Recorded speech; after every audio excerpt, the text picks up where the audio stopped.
There are pricey cars and perhaps more affordable cars, but one kind of car that appears to be disappearing is the cheap car.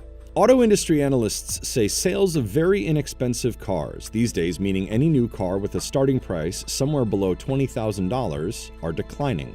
In fact, they have fallen off a cliff. Historically, about 1/5 of new vehicle sales would have transacted below $20,000. But in the last few years, those have completely dried up.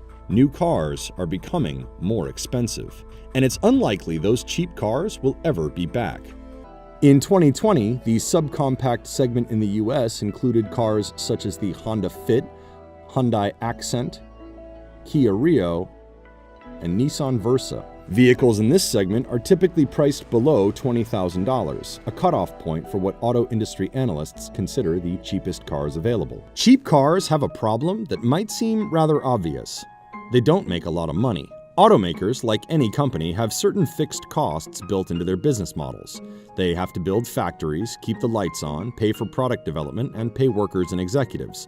Many of these basic costs exist whether the product they are selling is cheap or expensive. So an automaker basically has two choices: sell a little of something pricey or a lot of something cheap. The problem for automakers is that relying on volume to make money can be hard.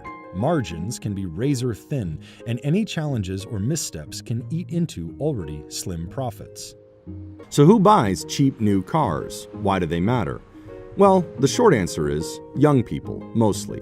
Younger buyers are usually not loaded. They can be people as young as teenagers, but also folks in their 20s and even 30s. In spite of the fact that cheap cars are less profitable, automakers are still keen to lure younger buyers, who likely have many car-buying years ahead of them. Selling cheap cars creates the possibility of building brand loyalty in a consumer over a lifetime. Even luxury makers such as BMW and Mercedes have moved into the lower end of the market in recent years in the hope of boosting volumes and getting younger buyers in their vehicles. So the reality is that the cheapest tier of cars had already been shrinking for years in the wake of the recession, even though it looked like sales were a steady fifth of the total new car market. But why were sales of these cars shrinking? Why were dealers offering steep incentives on the strong-selling and practically iconic Camry and Accord nameplates? The all-too-familiar answer is, in 3 letters, SUV. Sport utility vehicles have taken over the auto market in the United States, as well as a growing share of the global market.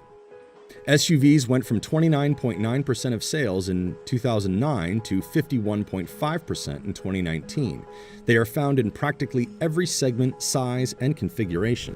Consumers appear to love them, but so do automakers.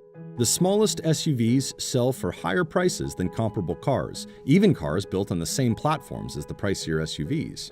For example, for years, Ford sold a subcompact car called the Fiesta in the United States. When Ford released its subcompact EcoSport SUV, the brand's smallest utility, the carmaker said U.S. average transaction prices for EcoSport were $4,500 higher than Ford would get from the Fiesta, even though the SUV and the car share the same basic platform. Consumers are willing to pay higher prices for SUVs primarily because they feel they are getting more. With their taller shape and more spacious cabins, SUVs are seen as more flexible. Many of them have slightly higher ground clearance, making them a bit better to drive off-road and thus use recreationally. But the SUV is not the only reason auto industry analysts think car prices are rising. Another key piece of the puzzle is technology. Today's cars are packed with it, and customers want more of it when they drive off the lot. This includes safety features and driver assistance technology like cameras and blind spot monitoring systems. But it also includes robust infotainment systems compatible with Android Auto and Apple CarPlay, voice-activated commands, and comforts such as heated and cooling seats.